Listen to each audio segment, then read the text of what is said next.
Hindi po ako yumaman dahil sa social media. So yung i-share ko sa inyo, huwag niyong isipin lang yung laging dapat sikat. Naintindihan niyo ako? 99% po ng mga milyonaryo hindi nagko-content. At 90% ng business entrepreneurs hindi milyonaryo. When you create content, gusto mong makatulong, hindi gusto mo lang sumikat. Ang corny naman. Sir MJ, So yung gusto mo yumaman, parang ayoko. you have to understand this a very simple exercise. Tama. Patataasin ka ng kamay kasi ang pagyaman simple. Gusto nyong gawin yung bagay na komplikado, kaya komplikado mga buhay nyo. Lahat ng tao, lahat yang gustong yumaman. Imposible hindi. Pag sinabing ayaw niyang yumaman, either sinungaling siya o baliw siya. The social media is one way for you to see behavior. You have to learn how to let the stupid people win the arguments. Being indecent is normal, but having integrity and building a business is wrong. Yung mga negative, they are not the marketplace. Yung negative na yan, kaya negative yung mga walang pera yan.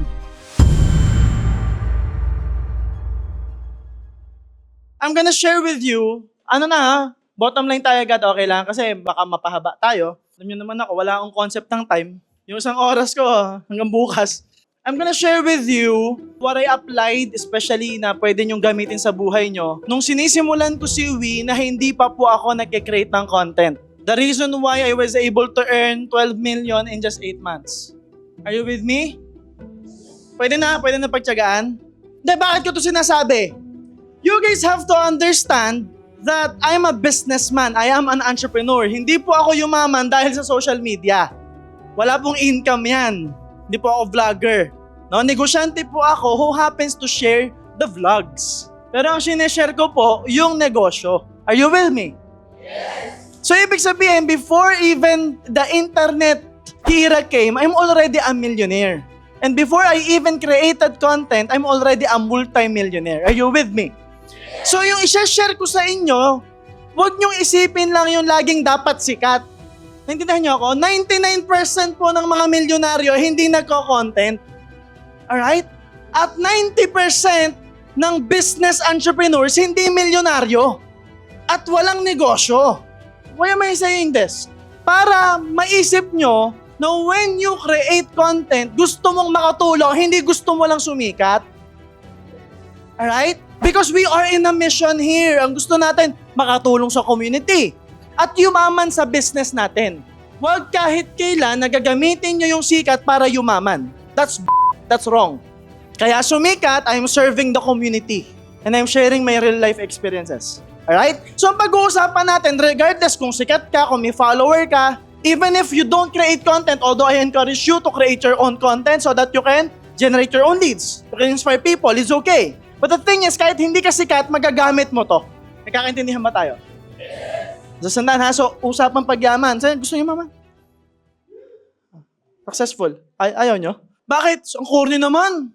Sir MJ, sino gusto niyo mama? Parang ayoko. You have to understand this a very simple exercise. Tama. It is a very simple exercise. Patataasin ka ng kamay kasi ang pagyaman simple. Gusto nyong gawin yung bagay na komplikado, kaya komplikado mga buhay nyo. Pag simple yung pinapagawa sa'yo, ayaw mong gawin. So hindi ka talaga yayaman. Tapos, pag tinamaan ka sa content, magagalit ka. Kalma. Gets? So now, I want you to start. Okay? Gusto mo yumaman, maging successful. Again I'm not talking about 1 million. I'm talking about sustainable after earning 12 million. Sabihin na lang natin, makuha mo 10% nito in 8 months. Magkano 10%? 1.2 million. Pwede na, 8 months. Pwede na pagtiyagaan, tama? May kotse ka na, may panggas ka na konti. May pang ice cream ka, may pang kape ka. Okay ba yon? Okay na. Alright, raise your standards guys Now, ano yung gagawin mo? Ano yung pinakauna? Saan mo sisimulan? Kasi ang topic natin is starts. So where do we start? Saan ko sisimulan? Ito na. Simulan mo hindi sa katabi mo, sa sarili mo. You start with yourself.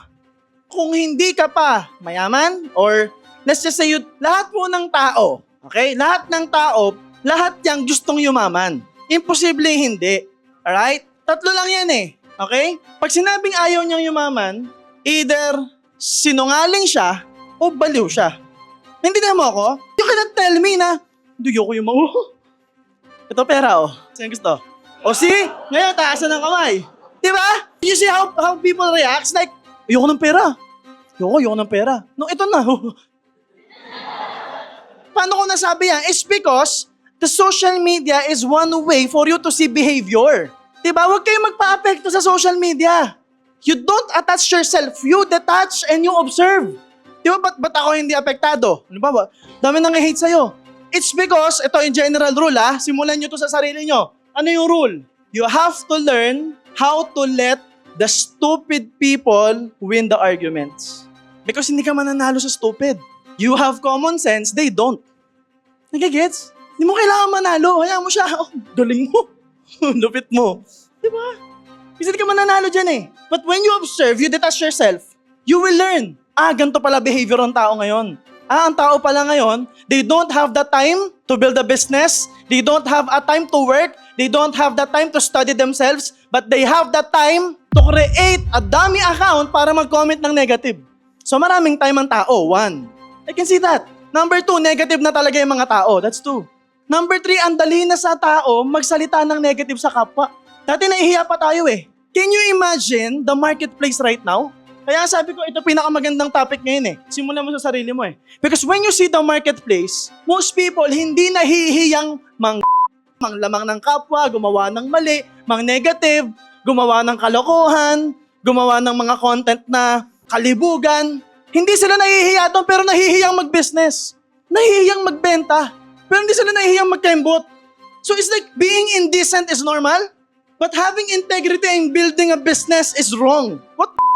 That is the main reason why nag-create ako ng content. Hindi ako tumitigil kahit wala namang income sa social media. Kasi kitang-kita ko, hindi na maganda yung trajectory. Hindi na maganda yung nangyayari na trend. Which means that if you start with yourself, building your character, doing the right thing, you will build what we call the most valuable thing and asset in social media. Ready na? Significance. Habang lahat nakafocus sa negative, toxic, mali, ikaw gawa lang ng tama. Ibabash ka nitong mga to. Tama-tama. Ibabash ka niyan. Because they don't have the guts. Kasi siya yun ang babash ng mga gumagawa ng tama. So takot na siyang pumunta doon. Kasi ibabash niya sarili niya. Tapos ibabash siya ng mga tropa niya. It's the same pattern. Nagigis niyo ako? What's the pattern? Lumalaki ka, kailangan mataas ang grades mo. Don't get me wrong, maganda yan. Alright? Paano kung kagaya mo ko? Atleta ka. Sports ang trip mo. Hindi mataas ang grades mo. Tapos pag nakita, reunion, ano gagawin? Ikukumpara ka, di ba? It's the same pattern. Pag pangit jowa mo, ikukumpara ka. Hanap ka ng pogi. Niloko ka ng pogi. Try ka ulit, pogi ulit. Niloko ka na naman. Try pa ulit kasi ayaw mo talaga sa pangit na pogi. Niloko ka ulit. Hanap ka ng pangit. Sabihin mo na lang, Mga pogi, manloloko. dinamay pa tayo, no? Anong kinalaman namin? Di ba? Yung mga walang kamalay-malay na pogi na damay. Ikaw kasi DJ kasalanan mo But bottom line, it's the same patterns.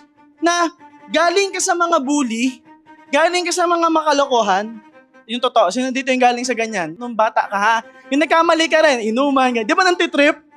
So nung gusto mo nang gumawa ng tama, parang hirap, di ba? Kasi ikaw yung pagtitripan. Ganyan yung nangyayari ngayon. Nagigis yung trend. Pag gumawa ka ng tama, pag nag-business ka, pagtitripan ka nito. Understand this. Yung mga negative, they are not the marketplace. They are not the market. Yung negative na yan, kaya negative yung mga walang pera yan. So you don't have to please them. Are you with me? Kaya sila negative gusto nila ng entertainment, ayaw nila ng negosyo. So kung negative sila, it's okay, tuloy lang. And it's because na-build mo yung sarili mo and now you are significant in the marketplace. Tandaan nyo to I'm announcing this, tandaan nyo to. Pagpasok ng 2025, tapos na yung clout. Mabilis po tayong matuto, lalo mga bata ngayon. Ang bilis matuto ng mga bata. If we can make them understand that this is so wrong, tapos yan. Magkaroon man dyan, puro hangin na lang yan. And the marketplace will go sideways. Prepared ka. Nagsisimula ka na ngayon May tanim ka na ngayon So pag transfer ng market, paglipat ng attention nila, ikaw ang sasalo. So simulan mo na. Tapigin mo katabi mo sa kanan. Simulan mo na, baby. Pa yung mga katabil mo. Kaliwa, simulan mo na, baby! Baby, ay...